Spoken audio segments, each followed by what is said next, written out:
Hi folks, in the Cobb TV studios for our weekly visit with Cobb County Commission Chairman Mike Boyce. And Chairman, finally feels like fall out there.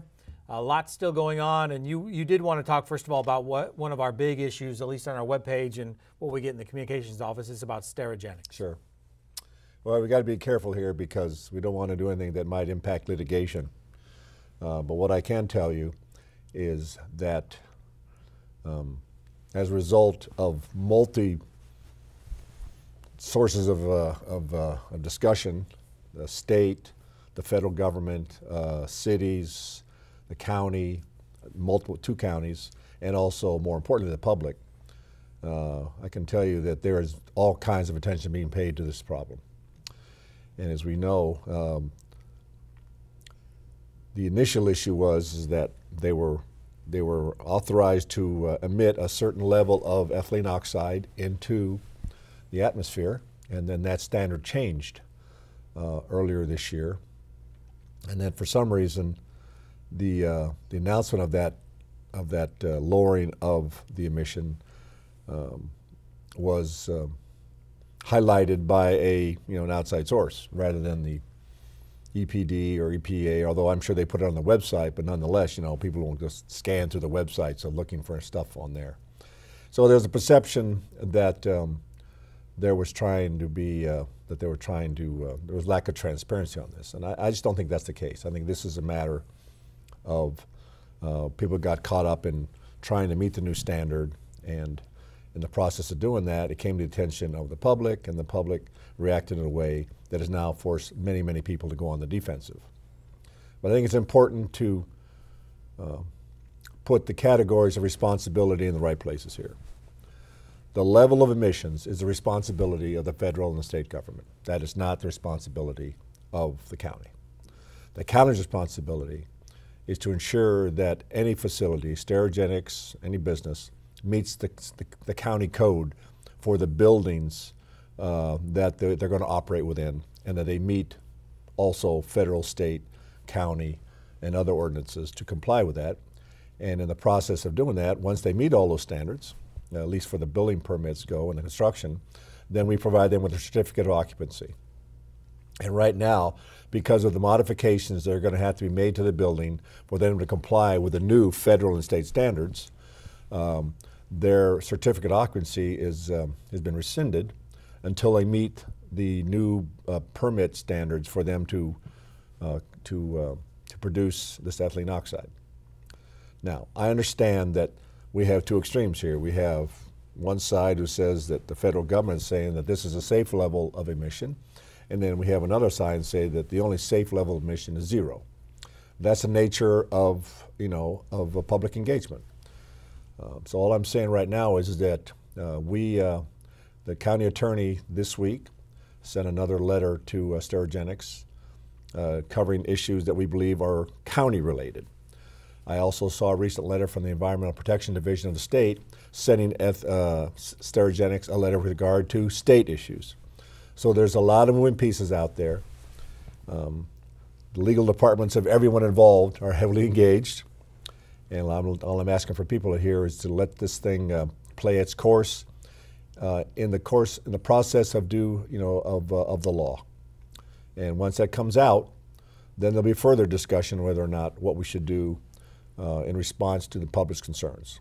But I can tell you right now, everybody that I've seen at every level is doing all it can to show that we really understand and perceive and are very concerned, like the public is, about this issue, and we're doing all we can to meet that standard, that the public feels safe, safe with this business being operated in our county. And both the letters the chairman just referred to can be downloaded and read from our website. We've posted it up on our StereoGenics page. And one of the complicating factors in this too is that this has become such a complicated situation. Sure, right. We need to engage some outside assistance to get through it all. Absolutely right. And I think you just hit the right point. There's no simple answer to this. There are a lot of elements in play here. But I think the important thing to remember is that we do this all under the umbrella of the law. There's process, there's due process, and we're going to make sure that we are supporters of that due process. And I want to make sure that whatever comes out of this, no one can say that we didn't do everything that we could do, but in compliance with the law. Well, speaking of due process, the board had a retreat recently. We were out at the Senior Wellness Center talking primarily about SPLOST, which is a process in among itself. Well, I think particularly in light of the fact that the new way that I'd like to engage the public to ensure that they're involved with any discussion and decision we make here at the board highlights the importance of having town halls and public hearings. And I feel very, particularly when it involves something that's going to go to a referendum. I've said this once, I've said it twice, I've said it, and I'll say it 100 times. It does us no good to take an issue to a referendum unless we're very confident that we know that it's going to have the support of the public. We'll have done all that work for nothing. It just sends a bad message that we didn't listen to the public, and we need to make sure that this process fully engages them so that whatever we vote on in November of 2020, if in fact the public indicates they want to have the SPLOST renewed, because that's an option, okay? But we all know the cost of not renewing the SPLOST is that we all know that the annual repaving costs are $42 million to ensure that our roads meet a certain standard here that reflect the high quality life we have here. $42 million. And I realize that there's a chance out there that we might get some grants, but if we don't get the grants, that's $42 million, and that's about 1.75 mils that we would have to increase the millage rate to cover that cost, because there's no way we cannot pave our roads. That just has to happen. And we have some other public safety requirements out there. We still have to build the new training facility for our police department. Actually, it's an adjunct to the existing training facility we're going to now, but look, it's a modern police force and it requires a certain level of training, and it's not cheap. We definitely need a new animal services building. That building is almost 30 years old, and you know, people are in this. There's a large segment of people in Cobb County who really love their pets, and they want to make sure that whatever goes on in animal services, the pets are appropriately treated and taken care of. So public safety is a big chunk of that. And the real issue is, for the cities, is it going to be a 5 or 6 year SPLOST? And the reason the cities want a 6 year SPLOST is because it helps them continue this restoration that's going on in their cities. But more importantly is they don't bring in the revenue that we do. And I've used the example before that if it's a $10 million building, we can collect $10 million in a relatively short period of time because we generate most of the revenue from the SPLOST. The cities, it takes them longer, but the cost of the building is still $10 million.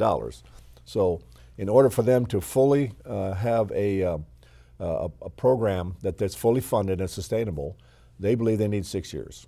And the board has agreed to, by the end of December, to come up with what it is they're going to do with a 5 or 6, whether it's going to be a 5 year SPLOST or a 6 year SPLOST. But ladies and gentlemen, we've had SPLOST now, at least since I've been in the county, since I moved here in late 2000. And there are so many things in that SPLOST right now that if we take them out and put them back into the general fund, there is no way that we can avoid a millage rate increase. I just want to be very upfront about that. We put cars in there, we put computers in there, we put other equipment in there. Those things that should all have been funded by the general fund, we stuck them in a SPLOST. And we need to replace those items because they all have life cycles and shelf costs. And if we don't use SPLOST to pay that, then we got to use general fund to do that. And if we use general fund, then I want to know who's going to lead the charge to raise the millage rate. Because I've said this before, I led one charge, all right? I got to the top of the hill, I planted my flag. There won't be a second charge up another hill. I do not have political capital to lead another millage rate while I'm the chairman. So a lot of things in play right now. And what's happening is that the commissioners are looking at the SPLOST, the draft SPLOST list, and they're going to come back by the end of December and tell all of us together collectively what it is we're going to do or not do with the SPLOST. And then we need to tell that to the city so we can start getting out after January with having town halls and public hearings to let people know what it is our thoughts are with regard to SPLOST and to engage the public in these forums to make sure that what we're proposing makes sense to them. And I know DOT was a big part of the retreat, and you threw out a number about road paving, and correct me if I'm wrong, that's really just to keep our head above the water level. That's not to get to an ideal situation. That's right. Well, In the last SPLOST, we underfunded the resurfacing. Like I said, I just threw out the figure of $42 million a year to maintain the roads at a certain level. Well, we didn't fund our roads at $42 million in the 2016 SPLOST. So it goes back to the old adage, you pay me now or you pay me a lot more later. Because if you don't maintain the roads to a certain level, when you let them deteriorate below a standard, then it's more expensive because you have to go down deeper to make sure that the foundation of that pavement is also maintained. There is no substitute for quality. It's not cheap. And I don't believe that we need to, I believe we need to let the public know what the true cost to live in a five-star county. And I've said that from day one, and so far they've worked with me. And I think that if we renew the SPLOST, it'll allow us to continue to restore the services and the level of infrastructure that you've counted on here to live in what I believe is the best county in Georgia.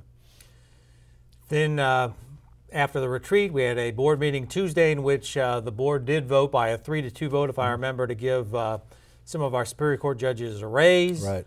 But as the saying goes, upon further review, that may change. Well, I wish we did another review first. Apparently in 2016, the state legislature passed a law that if a county supplements the Superior Court's salary in excess of $50,000, then the counties are not allowed to use their cost of living allowance adjustments or their merit raise adjustments or anything else to increase that supplement. So in 2016, somehow the board missed it then, because at the end of 2016, they had a cost of living allowance where they raised the compensation of the Superior Court judges. And then on Tuesday, it was a split vote. We raised the compensation again to reflect our 4% merit raise that we provided to all our employees, well, for most of our employees that were here in 2018. So somebody contacted Commissioner Rott's office and said, hey, did you know about this law? And Commissioner Rott went right to the county attorney, and they dug up the ordinance, and sure enough, there it was. So what we've done here is we're going to have to go back and put another agenda on there to rescind that agenda item, because we can't be in violation of the law. And again here, I know there's always a tendency to want to do some finger pointing because, well, how could you miss this? Well, I'm just going to give you one example. This is the official code of Cobb County. Ready to get that? It's about 6 inches deep. I would like to know anybody in Cobb County and in this government that knows every single page of this code book. Think about the state code book and all the ordinances that are in there. So that we might have missed, and it was, I believe it was a subparagraph in all their, ordinances and legislation they passed in 2016. Every now and then something gets by you. What I think the real story is here is that the MDJ reported the story on Wednesday, and Wednesday afternoon, Commissioner Rott got the phone call from somebody who was aware of that legislation. Commissioner Rott contacted the county attorney. The county attorney had contacted me, and I told the county manager that we need to put a placeholder in the agenda for next week, for the agenda prep for the night meeting in October. That if in fact the further review reflected that in fact we had violated the law, that we rescind the salary increase and restore it to rights. So, every now and then, one catches you. But I think I really appreciate the fact that everyone here is watching us, and that we had somebody out there that that somehow knew about it and thought enough of us to let us know about that. So we make sure we do the right thing, and we're going to do the right thing here. That in fact, if all this works out, then we have in fact violated a state ordinance. That we'll go back and do the right thing, correct it, and then move on. And you also wanted, before we wrapped up, you wanted me to remind you about the ARC's event at the Strand coming up. Mm-hmm. We're talking about the CTP here in Cobb County, right, and a lot of transportation in SPLOST, but this really is a big picture view of things. It is. I think it's, Look, the only two things that I want to put on the budget for next year are there'll be no millage rate increase. I think it's important that we continue to find ways to increase incentives for our public safety, all right? And that's called step and grade of some fashion. And then continue the rollback of the water fund transfer. We reduced it from 10% down to 9% of this latest budget, and I want to take that from 9% down to 8% next year. Why do we want to do that? Because we're robbing from Peter to pay Paul. The water system here is an enterprise fund. They are pay-as-you-go system. And if you take money away from them, I mean literally take it away from them and you don't restore it, then they got to find some other way to make up that hole. And we need to do better about that. Now, I'm not saying eventually going to go down to zero. That would, of course, be the ideal. But we can certainly do better by then taking 10% of the revenues and putting it into the general fund. Because if we don't, if we do keep doing that, then eventually the water system is going to have to raise the water rate. So again, you pay me now or pay me later, you're going to pay me. All right. So I think that in order to have a government that properly reflects what the true cost of government is, we need to restore, the water, reduce the water fund transfer down to a level that's manageable. The second thing, of course, is that we have the SPLOST next year, and I think I made a pretty good inference here. I find it very difficult to believe that we can continue to provide the necessary facilities and purchase the necessary infrastructure without a SPLOST. But part of that would be involved perhaps transportation projects. Those clearly qualify under SPLOST provisions. This is all part of the ongoing effort of the Comprehensive Transportation Plan, because all those programs that we do not fund under SPLOST will now become eligible for consideration under the Comprehensive Transportation Plan in the referendum in 2022. The Atlanta Regional Commission is going to be touring the metro regional area with a list of projects that are specific to the counties, and they're going to be in town here at the end of October, I believe. Yep, October 24th. And they're going to be at the Strand Theater. So we're going to have put that up on the screen, put it on our website.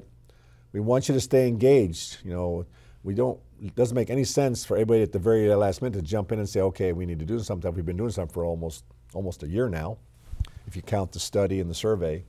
We want you to be part of an ongoing effort to make sure that as we start to develop projects out of the Comprehensive Transportation Plan, these projects make sense to you and because you've had input into them. So a lot of moving parts here. I know we're moving into the holiday season, but this government doesn't take a holiday. We're obviously going to celebrate, the big festivals here at the end of the year, but this government is still working very hard every single day, because it's a county of 760,000 people, and every day those people expect us to deliver the best. And the only way we do that is we come to work every day prepared to deliver the best, and their staff does exactly that. So hope to see you at this presentation by the ARC, but also I'd like to, if there's anything else that's of grave concern to you, I want to hear from you on email, text, or whatever. All right, and as the chairman mentioned, a lot of documents about StereoGenics and other things that'll be posted on our website, that is cobbcounty.org. We've also got the Facebook page, Twitter account, YouTube, where you can see this program and many other videos about Cobb County. So be engaged with your county and subscribe to some of the newsletters as well. You can find all those links on cobbcounty.org, and we'll see you next week, Chairman. Okay.